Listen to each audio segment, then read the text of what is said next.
Halo, selamat pagi. Assalamualaikum warahmatullahi wabarakatuh. Gimana kabar teman-temanku semuanya yang ada di rumah? Semoga tetap dilindungi oleh Allah Subhanahu wa taala dari virus yang lagi booming saat ini. Ketemu lagi bersama saya di sini Siti Ilma Mukarromah di akun YouTube Ilma juga. Di sini saya akan sedikit memaparkan materi tentang fungsi, tujuan, kegunaan, jenis dan syarat evaluasi pembelajaran PAI, yang mana pemaparan materi ini ditujukan untuk memenuhi tugas ujian akhir semester yang diampu oleh dosen pembimbing kami yang terhormat Bapak Sofiullah MPD. Ya, langsung saja ya teman-teman. Kita masuk ke pengertian evaluasi pembelajaran. Secara etimologi, evaluasi berasal dari kata to evaluate yang berarti menilai. Evaluasi pendidikan agama Islam ialah suatu kegiatan untuk menentukan taraf kemajuan suatu pekerjaan di dalam pendidikan agama. Evaluasi adalah alat untuk mengukur sampai di mana penguasaan murid terhadap pendidikan yang telah diberikan oleh seorang guru. Fungsi evaluasi pembelajaran. Kali ini kita masuk pada fungsi evaluasi pembelajaran. Ini ada 5 fungsi. Yang pertama yaitu untuk mengetahui sejauh mana efektivitas cara belajar dan mengajar yang telah dilakukan benar-benar tepat atau tidak, baik yang berkenaan dengan sikap pendidik atau guru maupun anak didik, yaitu peserta didik. Yang kedua yaitu untuk mengetahui hasil prestasi belajar siswa guna menetapkan keputusan apakah bahan belajar perlu diulang atau dapat dilanjutkan. Kemudian yang ketiga yaitu untuk mengetahui atau mengumpulkan informasi tentang taraf, perkembangan, dan kemajuan yang diperoleh oleh peserta didik dalam rangka mencapai tujuan yang telah ditetapkan dalam kurikulum pendidikan Islam.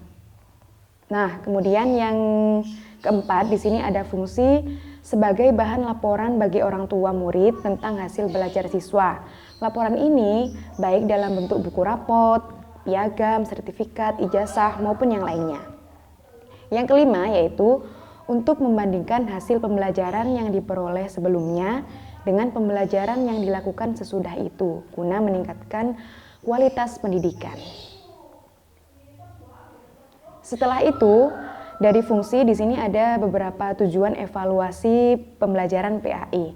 Di sini ada 3. Yang pertama yaitu untuk mengetahui dan mengumpulkan informasi taraf perkembangan dan kemajuan yang diperoleh murid dalam rangka mencapai tujuan yang telah ditetapkan dalam kurikulum. Yang kedua yaitu guru dapat menilai daya guna pengalaman dan kegiatan-kegiatan yang telah dilaksanakan, sekaligus mempertimbangkan hasilnya serta metode mengajar dan sistem pengajaran yang dipergunakan apakah sudah sesuai yang diharapkan atau belum, yang sesuai dalam kurikulum tentunya. Kemudian yang ketiga yaitu mengetahui kadar pemahaman anak didik terhadap materi pembelajaran, yaitu melatih keberanian dan mengajak anak didik untuk mengingat kembali materi yang telah diberikan oleh seorang guru. Nah, lanjut pada kegunaan evaluasi pembelajaran PAI. Di sini ada 4. Yang pertama yaitu kegunaan pembelajaran evaluasi PAI dari segi pendidikan, yaitu untuk membantu seorang pendidik mengetahui sejauh mana hasil yang dicapai dalam pelaksanaan tugasnya. Kemudian yang kedua yaitu dari segi peserta didik atau murid, yaitu membantu peserta didik untuk dapat mengubah atau mengembangkan tingkah lakunya secara sadar ke arah yang lebih baik. Kemudian yang ketiga yaitu dari segi ahli fikir pendidikan Islam, untuk membantu para pemikir pendidikan Islam mengetahui kelemahan teori-teori pendidikan Islam dan membantu mereka dalam merumuskan kembali teori-teori pendidikan Islam yang relevan tentunya dengan arus dinamika zaman yang senantiasa berubah. Kemudian yang keempat yaitu dari segi politik, pengambilan kebijakan pendidikan Islam untuk membantu mereka dalam membenahi sistem pengawasan dan mempertimbangkan kebijakan yang akan diterapkan dalam sistem pendidikan nasional, tentunya dalam pendidikan Islam. Nah, di sini kita masuk pada jenis-jenis evaluasi pembelajaran PAI. Di sini ada 5. Yang pertama yaitu evaluasi perencanaan dan pengembangan. Kemudian yang kedua yaitu evaluasi monitoring. Yang ketiga yaitu evaluasi dampak. Yang keempat evaluasi efisiensi dan ekonomis.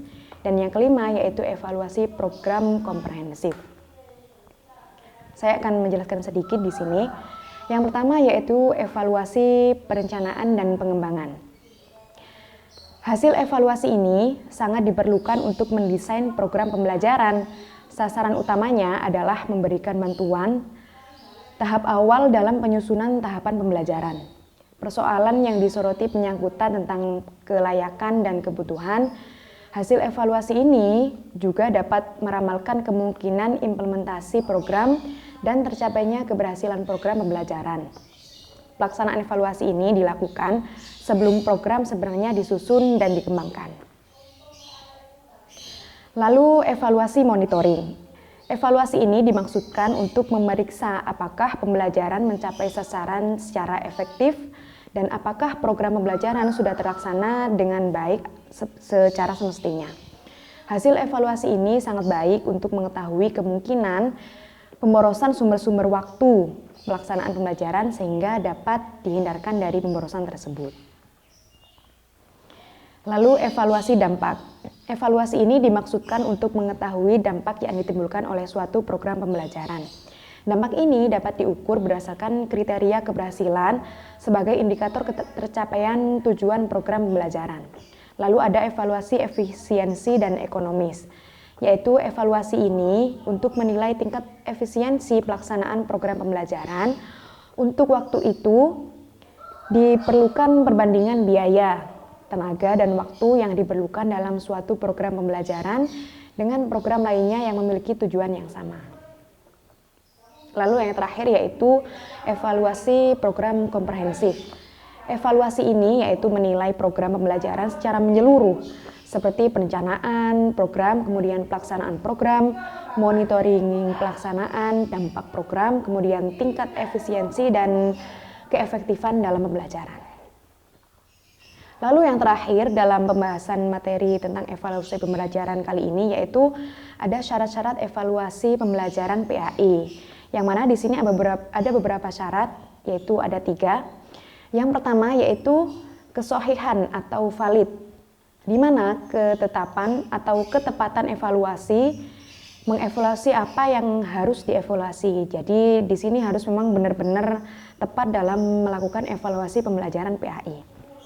Kemudian yang kedua yaitu ada keterandalan. Maksudnya yaitu keterandalan menunjukkan kepada konsistensi atau kesenjangan pengukuran, yakni bagaimana kesenjangan skor tes atau hasil evaluasi lain yang berasal dari pengukuran yang satu dan pengukuran yang lainnya. Dengan kata lain, keterandalan dapat kita artikan sebagai tingkat kepercayaan kesenjangan hasil evaluasi yang diperoleh dari suatu instrumen evaluasi. Kemudian yang ketiga yaitu yang terakhir dari syarat-syarat evaluasi pembelajaran yaitu kepraktisan, artinya kemudahan-kemudahan yang ada pada instrumen evaluasi, baik dalam mempersiapkan, kemudian menggunakan, menginterpretasikan atau memperoleh hasil, kemudian maupun kemudahan dalam penyampaiannya. Jadi itu tadi beberapa sedikit sekilas materi tentang fungsi, tujuan, kegunaan, jenis, dan syarat dari evaluasi pembelajaran PAI. Sekian dari saya. Mohon maaf apabila ada salah-salah kata maupun tingkah laku yang kurang berkenan di hati teman-teman semuanya. Mohon dimaafkan dan juga mohon dimaklumi. Terima kasih banyak atas tontonan teman-teman semuanya di video Ilma kali ini. Mohon dukungan channel Ilma di sini.